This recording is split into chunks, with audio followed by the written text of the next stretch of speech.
Looking for Dragon Ball Heroes content? Well, you're in the right place. Looking for a nice explanation video that's not going to be long and bore you? Well, stay tuned. Today I'm going to tell you everything there is to know about the Dark Dragon Balls.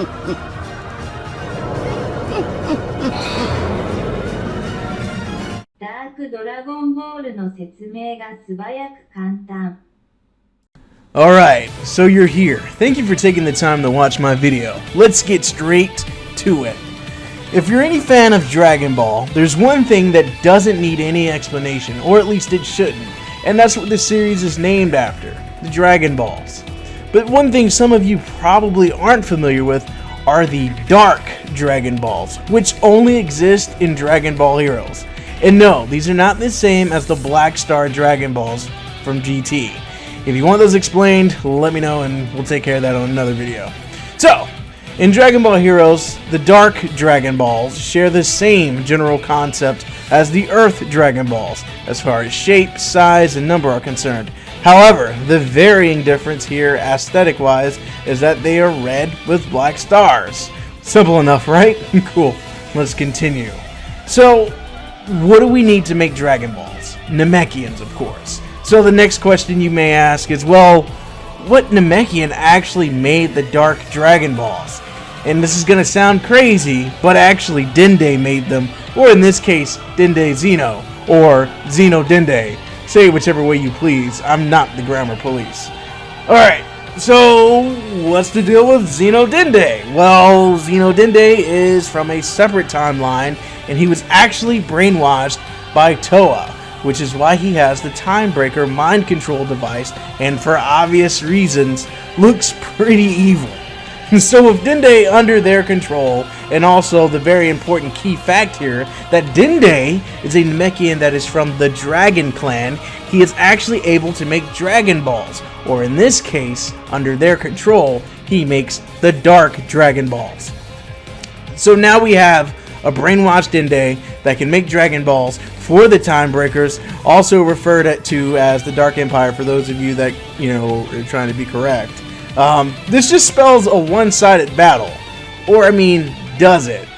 So with Dragon Balls, there's the rule that they scatter upon being used, but once collected, can grant the collector a wish. Well, the Dark Dragon Balls take it a few steps further that is beyond the control of that of the Time Patrollers or the Time Breakers. The Dark Dragon Balls actually scatter through freaking time and space. So literally, there's no way to get these without time travel. But that's not all. They actually have the ability to fuse with someone that is evil, and not just that, but it also boosts their power by a considerable amount. So, there's this notion that if the host is not defeated within X amount of time, the dark transformation will occur and will power them up even more. So, in other words, if you don't beat the dude quick enough who has this Dragon Ball fused with him, he's going to transform into an even more powerful state. So, yeah. Now, of course, if you're able to gather them, a dragon is summoned, and in this case, the Dark Dragon Balls we get Dark Shenron, whom, in my opinion, is the best looking dragon next to Shenron.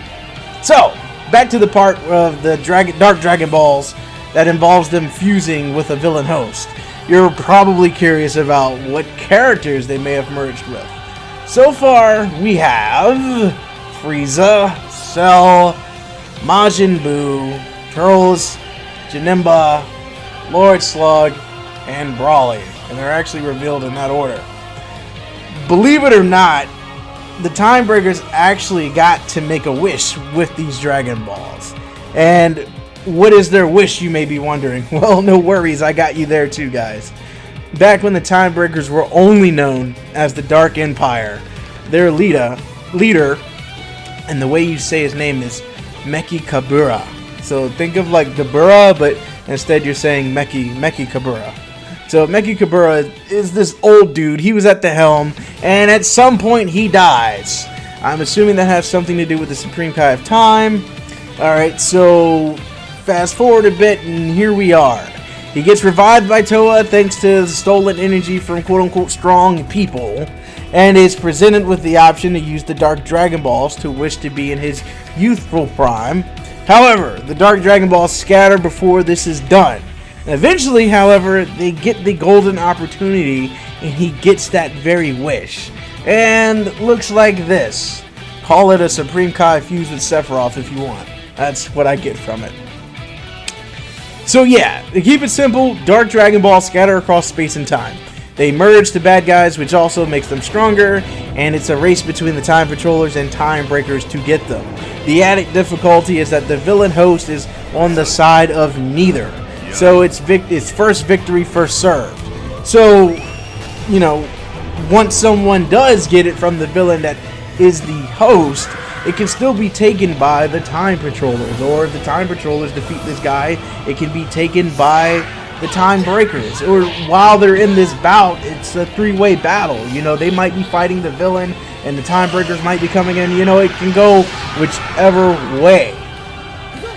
And there you have it, guys. That's it. That's the Dark Dragon Balls explained. Quick and easy. I hope I fulfilled any question about these, and if you guys got future content suggestions, please let me know. As I've stated, I'm going to continue covering Dragon Ball Heroes, so pretty soon, if you watch all of my Dragon Ball Heroes videos, your questions will be answered and you will be well versed. Whew! Alright, that's it, man. I said that all in like pretty much one shot. Yeah. As always, guys, we'll kick it on the next one. Later.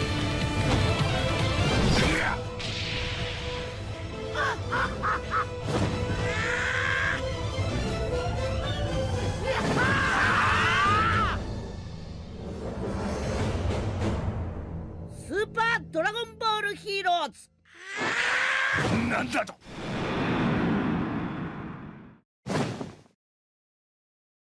このビデオは教育目的のみのもので、著作権侵害は意図されていません。